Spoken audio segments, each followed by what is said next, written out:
Welcome back to the channel, and if you're new here, do take a moment to subscribe. This channel is built for people who want survival and history stripped of hype and marketing, grounded instead in what actually kept people alive. Today's topic sits at the center of almost every historical survival failure, and honestly, it's one modern advice still gets dangerously wrong. Most people don't die in survival situations because they can't move. They die because they move too much.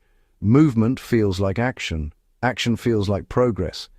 But in reality, unnecessary movement has killed more stranded travelers, lost soldiers, and isolated civilians than hunger, thirst, or predators combined.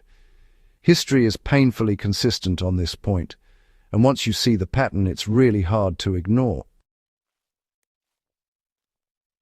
Why does movement feel safe, even when it's actually lethal? Humans are wired to move when stressed. Movement creates the illusion of control. When something goes wrong, the instinct is to walk it off, push forward, just keep going. This instinct worked when danger was immediate and static, like a charging animal or a hostile group, but it fails when the threat is environmental. Cold, heat, dehydration, fatigue, and injury all punish movement. Yet, most people respond to uncertainty by increasing pace, distance, and effort. Historical records show this again and again. Survivors weren't the ones who moved first. They were the ones who waited. Here's the thing.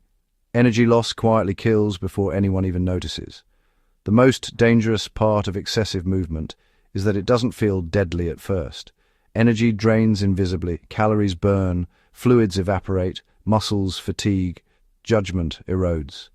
In Arctic expeditions, men often died within sight of safety because they pushed when exhausted instead of stopping. In deserts, travelers walked past shade because they believed progress mattered more than recovery. In jungles, patrols moved until sweat soaked their clothing, inviting hypothermia the moment rain hit. Energy loss isn't dramatic, it's cumulative. And once it reaches a critical point, no skill or gear can reverse it. Movement multiplies exposure. Every step exposes you to weather, terrain, and injury. The more you move, the more variables you introduce.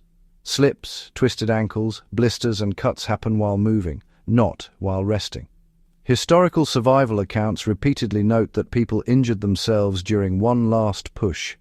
That injury then prevented shelter building, fire tending, or signaling.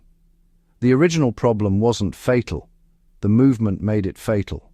Survivors minimized exposure. They moved deliberately and only when conditions favored them.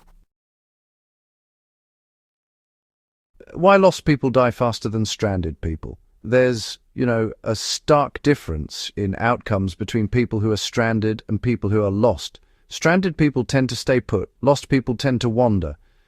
Wandering increases distance from known resources, complicates rescue, and fragments mental focus.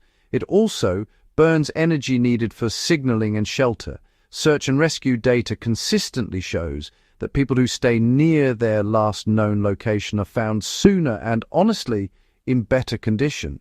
Those who roam are found later, if at all. Early travelers understood this intuitively. If orientation failed, they stopped. Modern advice often tells people to self-rescue immediately, ignoring how often that instinct kills. Movement destroys situational awareness. Fatigue narrows perception. The more tired you become, the less you notice. Survivors described a point where terrain blurred, sounds faded, and decision-making slowed. This is when people miss landmarks, misjudge distances, and make irreversible mistakes. Moving while tired doesn't just burn energy, it blinds you. Survivors protected awareness by resting early, eating before hunger forced it, and stopping while they still felt capable. When movement actually matters. This isn't an argument against movement, it's an argument for intentional movement. Movement should solve a specific problem, not just relieve anxiety. Moving to reach water before heat peaks makes sense. Moving to build shelter before dark makes sense. Moving without a clear advantage, well, rarely does. Historical survivors waited for favorable conditions, cooler temperatures, better visibility, rested bodies. They treated movement as a tool, not a reflex. The survival skill no one wants to practice. The hardest survival skill is restraint. Staying still feels wrong. It feels passive. It feels like giving up.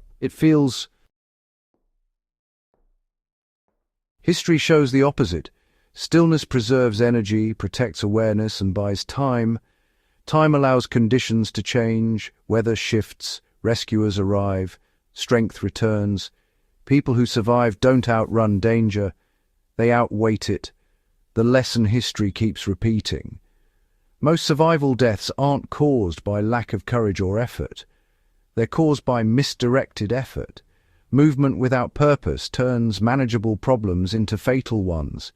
The survivors we remember didn't move more. They moved less, better, and later. If you value this kind of historically grounded survival knowledge, make sure you're subscribed. Share this with someone who believes survival is about constant action. History teaches a quieter lesson, and it's one that still saves lives.